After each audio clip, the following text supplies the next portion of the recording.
So these guys were struggling with backing out. Let's take a look at that again. So from here, I've made the frames. Really focus on stretching with my underhook. I'm straightening this. My left arm trying to reach straight back with it. And from there, the bump, the shrimp, gets on my side. Okay. Let's just say from here, I managed to get to my knees. I'm trying to make that connection, and then Carl starts to sprawl on me. Without going down the rabbit hole of turtle bottom game, it's fine if he hasn't body locked me. If he's here, I'm just moving back and he's falling into the space and into the front headlock position. If he sprawls on me and he body locks me, I'll not be backing out. I'm going to be attacking those arms. So again, I can put an overhook on that arm and start working this. I'll sit out from there and start attacking this arm. So there's a time to back out and a time not to back out. But you find these players really aren't going to body lock you. If they body lock you, it usually means they don't have much skill from turtle top. So we're looking at 100 kilos this time, which is another pin. So obviously, if they do heavy as well, when the underhook get to your knees, you've only one escape. So it's easy. Let's think about if he switches his hand position again. So let's just say Car's making a cross face underhook, and he's here, and maybe he feels I'm about to try and put him in the guard, and he switches. There's no way I'm putting him in the guard now. And again, 100 kilos position, another good pin, another good way of putting weight on the person. But there's nothing controlling my head this way. So the escape is this way. So the escape is the running escape. How it's traditionally taught is, though, there's a risk of getting your back taken. So we're going to look at the kickback to stop that. So again, from this position, my right hand, the one that's at the near side hip, has been here the whole time with all the escapes we've done. Somewhere between my wrist and elbow is making a connection. I'm just going to bring it inside, and I find it inside of my thigh. That's the grip I need. So we're here. I'm going to bring it inside. My other hand is just going to brace on the far side shoulder. Okay. I'm going to do a bump straight up. The reason I can't turn away from Car, so the running escape, the name suggests itself, I'm turning and running this way. The problem is this arm, as I start to turn, it's in the way, it's stopping me from turning. Okay, I'm giving that arm to them.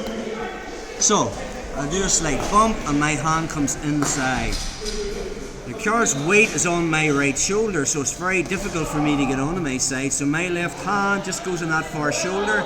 I'm going to bump straight up and turn onto my side. Then breaking it down, we would just do this in one move. And obviously from there my back's exposed. But if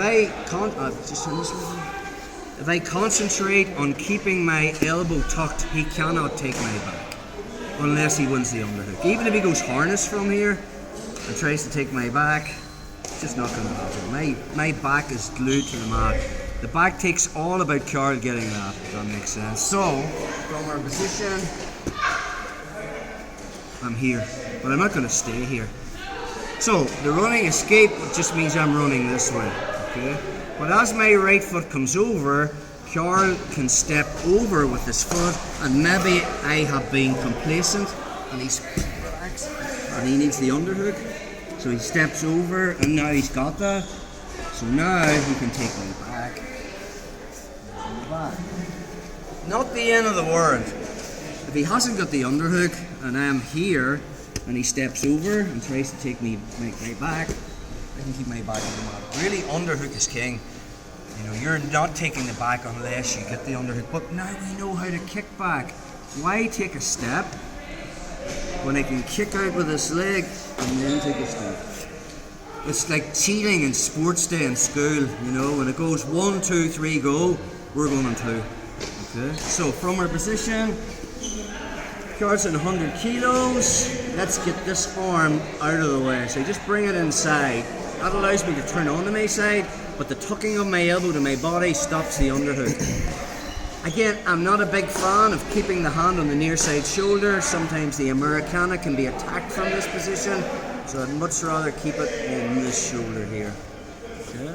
I'm going to do a slight bump, As I turn on to my side, it's a kickback, and between the face card.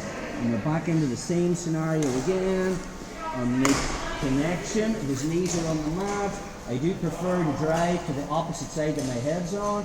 I'm going to make him post, and then I cut that angle at 45, which means I can spike it with my shoulder.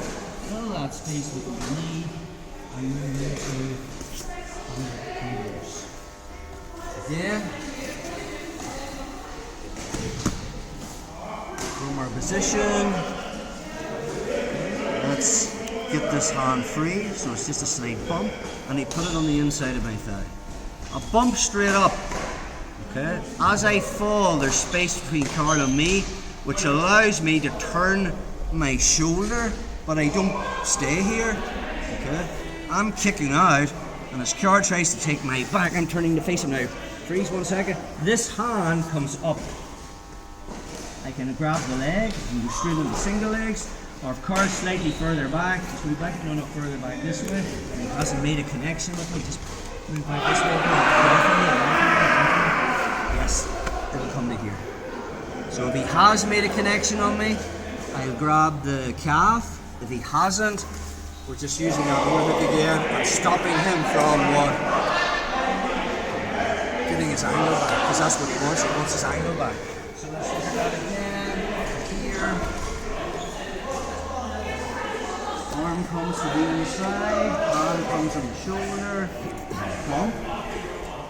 I turn on to my side, and as I kick out and step over, my left arm comes around. Okay, and now from there, if I want to play a leech half guard, I'm into it and all that stuff. The kickback can also be done from the heavy as a well. Let's just touch on that because it's a good concept to have. If you know to kick out to create space, you're always going to be ahead of him. Carl's flat in his back. Good players will shut down the winning the underhook and getting to the knees by, Carl wants to extend that underhook. Okay. So if I'm playing this position and I feel that underhook's turning into me, I can use my hand at the hip and come bicep to bicep. He wants to extend that to get to his knees. I can kind of close that down. And from there you can see his back's exposed. I can push down on his head, step over, underhook is king, push, and we're going to the back. Makes sense. Start from there. Yeah? So we can use a kickback to stop that. So, Carl's in 100 kilos. The minute I start to, heavy as a whale. The minute I start to turn into him, he's pushing this down. Okay?